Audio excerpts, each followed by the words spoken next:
Behind me is a bus stop, but question, is it safe to take the bus? Well, I'm in London, I've taken it many times, so for me, I feel like it's fine. But what if you weren't in London? What if you weren't in the UK? See, I got this comment the other day that blew my mind. It says, "Congratulations on not being in a shooting at your bus stop, but this is America. Eventually, it happens to all of us." I'm sorry, what? This is a real comment I received on a video where I took the bus in America. But I also got, what if it snows? America, too big. Well, taking the bus is, poor people stuff. Someone better tell the bankers in Canary Wharf about that. After I got that comment, I ended up looking up a stat that genuinely shocked me, but then started to make sense of the majority of the comments on that video. Because when you see the comments next to one another, a pattern starts to appear that begins to link the 6 main reasons Americans always seem to bring up. My name is Edinger, and welcome to another episode of American Exceptionalism, where problems that, other countries have solved decades ago, well, they couldn't possibly work in America because reasons. This is Americans explaining why public transport couldn't possibly work in America.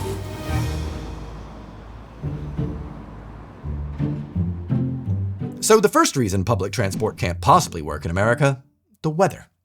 What about winter season? I'd like to see a video of the same journey made when it's raining or snowing. The only reason this challenge was feasible was because you decided to undertake it in the middle of the summer.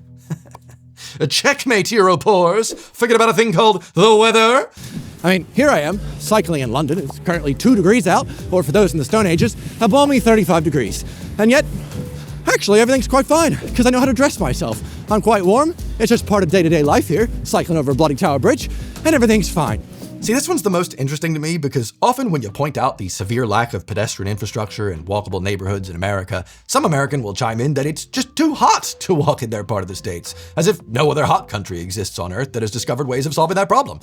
Heck, even Fez in Morocco, which was founded in the 8th century, figured out ways of creating a walkable city using higher walls for shade.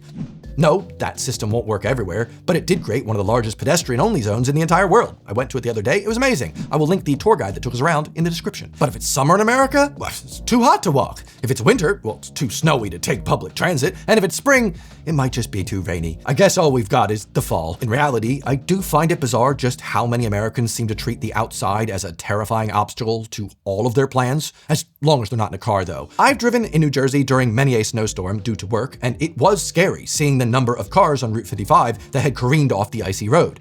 At one point, I saw over 12 different cars on the sides of the road during my drive. I guess if you can only think of it in terms of what you're used to, which is driving, well, that's totally normal and way safer than getting a train which follows tracks to the destination and has a professional conductor. Yeah, when you think about it, I guess driving in icy weather is definitely a lot safer. But walking 7 or 8 minutes in the snow to get to a train station? Impossible. You might get snow on your overpriced Corp jacket. You can't do that. No. Many other countries have also developed these things called umbrellas, which are very useful for when you're going out in the rain. This just goes to show Americans who use the weather as a reason why they can't walk or why public transit will never work are still viewing the entirety of the world through their insular US lens. I get that it's hard to think of what life could be like if you've only ever experienced one system, but thankfully, the internet exists. If you do want to learn a bit at least, it turns out other countries also have weather. But then again, public transit might work in Europe because, well, Europe's small, America just too big. With no surprise to anyone, suburban public transportation in a country bigger than all of Western Europe is not as great as in the London metropolitan area. This simply doesn't work well in larger states. This is a rural town. Whoa! No, it's not. Let's put a pin in that for later. Similar to the weather argument, saying we're too big for public transit is just a sad admission. You have no idea how public transit works and have never once thought to look it up. Your state could be the size of Rhode Island or the size of Texas, but that's irrelevant for the main use case of public transit. Sure, a great public transit system will provide fast, reliable, and frequent service between more distant population centers, but within those population centers is where it really gets the most of its use. Sorry guys, even though Arlington, Texas has a population of 400,000 people that could benefit from more efficient means of transportation, it is in the 2nd biggest state in the USA, so it just can't work. I can't put sun cream on my face because then I'd also have to put it on the rest of my body, so I'd rather just get sunburn. That makes sense. Public transit is at its most useful for moving people within denser areas. Even if you think you live in the most wide, sprawling city out there, there's definitely going to be multiple hubs in your city where people go all the time. Grocery stores, shopping centers, stadiums, hospitals, and one of the biggest hubs that America actually does have public transit for the most part, schools. And that's the part people keep skipping. Public Public transit does not need to magically serve every cul-de-sac and every ranch road on day one. It needs to reliably connect the places people already cluster around every day. These trips are predictable, repeated, and time-sensitive, which is really what transit is best at. The reason cities all over the world figured this out decades ago is because they treat transit as basic infrastructure instead of a luxury add-on you only build once traffic becomes unbearable. But I did say that this works best in dense regions, and that's sort of the best place to start before you begin thinking about linking the areas by rail or bus. Most of these comments were made on my video taking the bus around my hometown, but I also received quite a few on my video showing what it's like to simply walk in my hometown, only to get comments like, dumb question, but is this area supposed to be deeply rural? And I would consider that to be a pretty rural area, which has its own challenges. And this is a rural town. Ah, yes, the rural town I grew up in of Deptford, New Jersey. I guess if it's rural, why would you expect children to have a safe path to school, right? Richest country in the world doesn't have money for that. No. In reality, it's not rural at all, all right? It's crazy how many times I have to say this on my channel, but I am from New Jersey, which is by all metrics, the most densely populated state in the USA. Any excuses about sprawl or too big or any of that nonsense do not work here, just like our pedestrian infrastructure. Take a look at this map. This is the map of the population density of my home state. Want to know where exactly I did my bus challenge? I didn't do it in the Pine Barrens. That wouldn't be very fair. I also didn't do it around where my parents currently live because that is very rural. I did it right here in the densest part of South Jersey, in the thick of the suburbs of Philly. Philadelphia is literally under 10 miles or 15 kilometers away. I cannot imagine classing a place 15 kilometers from a city with a population of 1.8 million people as rural. But hey, it's also not these commenters' fault for thinking that Deptford was rural because, well, the road design screams it. Rather than choosing to build safer, narrower streets that are plentiful in dense regions to prevent pedestrian fatalities, most of South Jersey just slaps on a super wide strode with a high speed limit and calls it a day. Because that way, cars can get around faster. Who cares if people die? Cars can get around faster. Or worse, like the road on my walk to school, they build these insanely wide roads and put up a 25-mile-an-hour speed limit sign. Like being given a giant plate at a buffet, only to see a sign saying 1 item per plate, rather than just, providing smaller plates, so that behavior comes naturally. To people from developed countries with more sensible infrastructure, the roads around my densely populated suburb of Philadelphia remind them of the wide, empty roads in the middle of the countryside. And I don't blame them. I did just find it funny how many people referred to where I'm from as rural because it's like one of the most densely suburban places in South Jersey. So just crazy to me. And yes, for those playing shit Americans say bingo in the comment section, get your cards ready. Ahem. I knew your answer would be to spend other people's money on your social agenda. You did not disappoint. Once Americans like this realize how the concept of insurance works, it's really gonna blow their minds. Until, of course, they choose not to commit that to memory, as that would disrupt their worldview.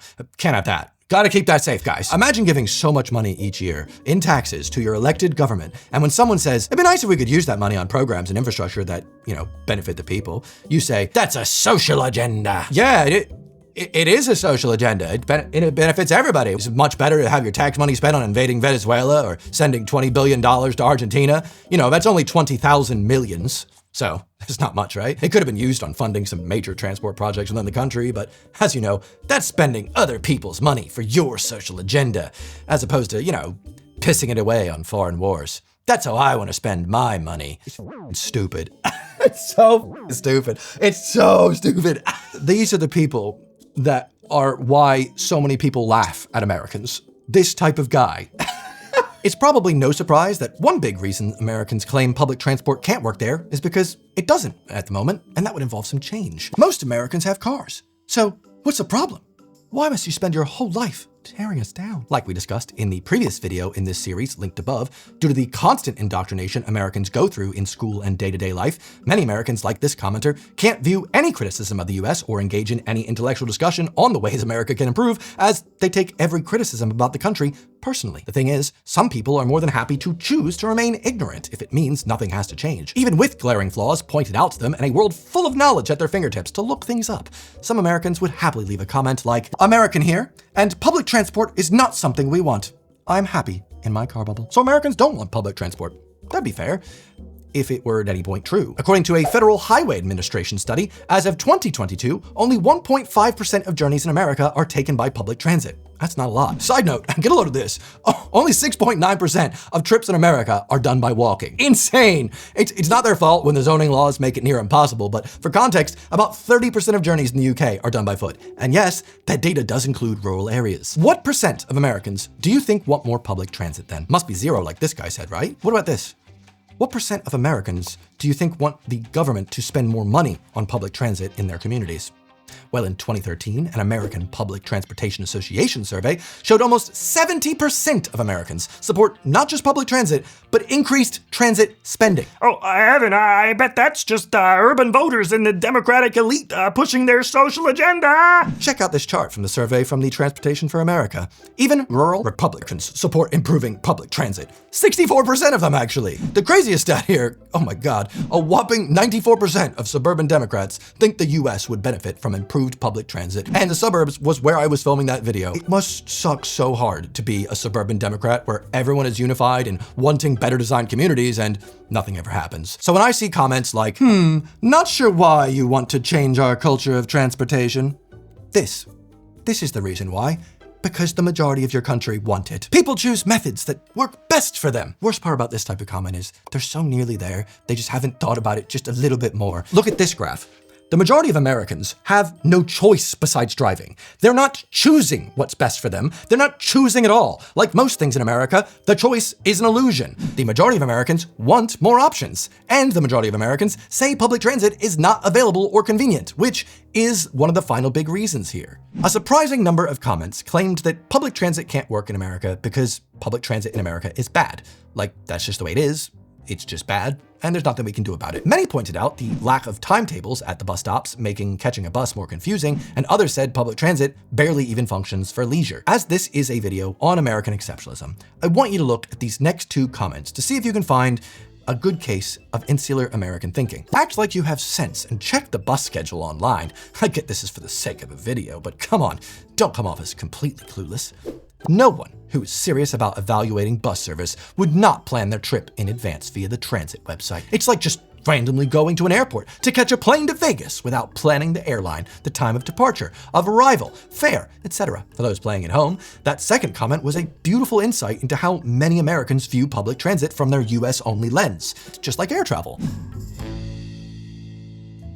Before I showed up at my bus stop for the start of my video, I didn't check my app to see when the next bus was coming. This was not done for the video, but because in a functional system like most all in Western Europe, you don't have to. Bus service comes regularly enough that you just simply walk up to your nearest bus stop and you stand there until one arrives. This is why it's so important maybe to just travel a bit, just try some functional systems out before crying that it can't work and then shouting your really loud opinion that's incredibly uninformed. In a city, some busier areas, you might wait under 5 minutes. On the outskirts or after midnight, sometimes buses in cities can take 20 to 30 minutes to arrive. But 11 a.m. on a weekday, 15 kilometers from a massive city like Philly, well, I can tell you, it's not meant to be like air travel. Air travel isn't as convenient. You do have to book ahead. You do have to check timings, security queues, figuring out transport there, and what to do once you get to your target airport. Well, provided it's car-centric, which means, you know, if you're in America, yeah, that's why air travel is so awful. I can touch down at London City Airport and then just walk to the attached train station, and within 3 or 4 minutes, be on the next Docklands Light Railway train to my flat. I don't look anything up. I don't check when the next train's coming. I just kind of walk to the station and boom, Bob's your uncle, Fanny's your aunt. I'm home. London also has noticed its suburb-to-suburb public transport system could be improved, so they did by adding multiple bus lines to form a super loop so that it can connect people from all the different suburbs, whether they be rich or poor. But that's where we come to the nastier part of why Americans think public transit can't work in America. Many of them view it as something for the poor, or worse, they make it a racial thing. Thanks to the tireless work by US automotive lobbies, many Americans view owning a car as a signifier of their status in the middle class, and public transit as what one would have to take if one didn't have a car, aka not middle class. And even though America doesn't have as ingrained a class system as the UK, for instance, one of the worst characteristics you can have as an American is being poor.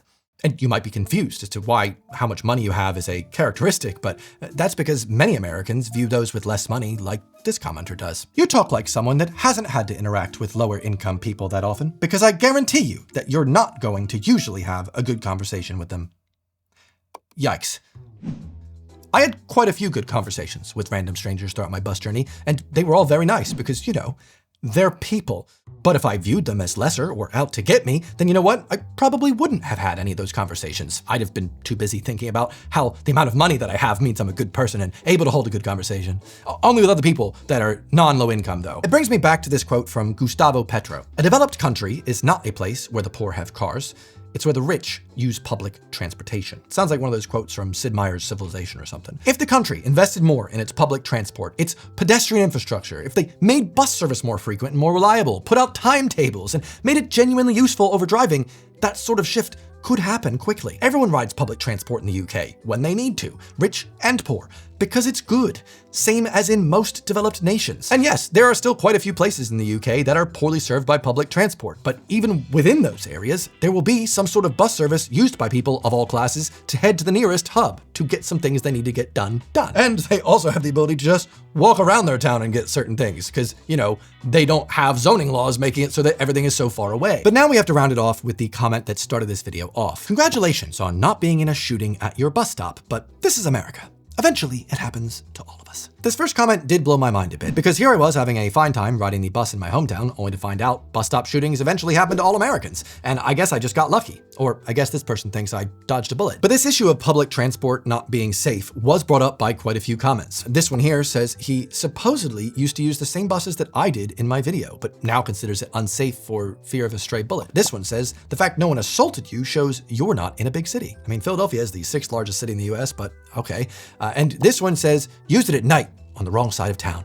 With an insightful reply, why are there so many wrong sides of town in America? Yeah, see, that's an interesting question here, especially when it leaves others with the perception of, I can't imagine living in the US where it's unsafe to go anywhere. Scared of the weather, scared of the people, scared of the guns, scared of the poors. But if you're someone that believes a bus stop shooting is inevitable, that says less about your fear of public transport and more about your fear of your fellow American and society in general. And that fear, for one, spills over into all other aspects of American life, leading you to justify everything else. The thing is, every country has rougher parts. Every country has violent crime. Sure, most countries have some sort of sensible gun regulations, but the fewer third spaces you can share with other people, the fewer places to walk and engage with your neighbors, the more everyone sticks to their private transport, the more that separation and fear of other people grows. Other people not like you. Other people poorer than you. Other people that online algorithms are telling you to fear at the moment. Claiming that fear as a reason that public transport can't work is a little foolish in a country with pockets where it literally does work. New York City is the biggest city in the USA